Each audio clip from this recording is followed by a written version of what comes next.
कुठले कामं करण्यात आलेले आहेत आणि कितीची निधी या कामामध्ये आली आहे, काय सांगाल? आमच्या या पूर्व नागपूरचा हा भांडेवाडी भाग हा अनेक वर्षोनगिनतीपासून अविकसित होता।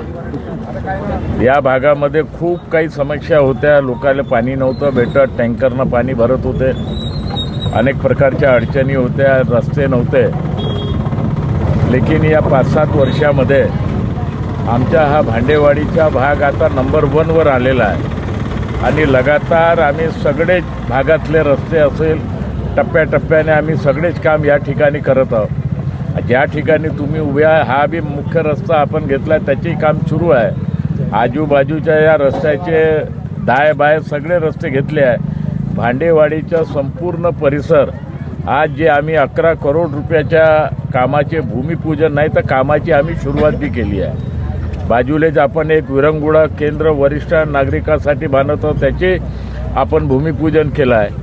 आणि म्हणून हा भांडेवाडी क्षेत्र एक जमान्यामध्ये या भागामध्ये कोणी यायला नव्हतं पाहत, कोणी राहायला नव्हतं पाहत, कोणी जागा घ्यायलाही नव्हतं पाहत। लेकिन आता जागा घेणाऱ्याची बी संख्या वाढली, राहणार लोकांची संख्या वाढली। त्याचं मुख्य कारण आहे का संपूर्ण भांडेवाडी परिसराचं डेव्हलपमेंट आपण मोठ्या प्रमाणात केलं।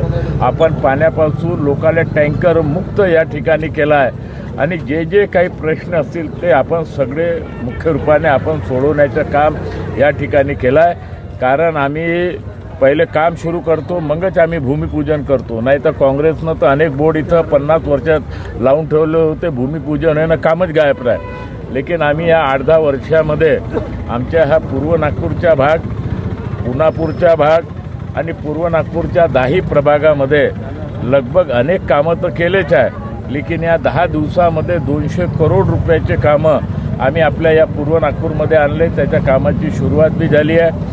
रोज कमीत कमी 10 ते 12 भूमिपूजन करून आम्ही कामाची सुरुवात त्या ठिकाणी केली आहे। आणि म्हणून या भांडेवाडी परिसराचं एक चांगलं काम आमच्या सगळ्या सहकार्याच्या मार्फत या ठिकाणी झालेलं आहे आणि आपण धीरे धीरे पाहान का या वर्षभरामध्ये हे संपूर्ण काम कंप्लीट होईल। नागपूर शहर नाही तर पूर्व नागपूरचा हा नंबर 1चा इलाका बनेल, अशा प्रकारचे मी या ठिकाणी आपल्याला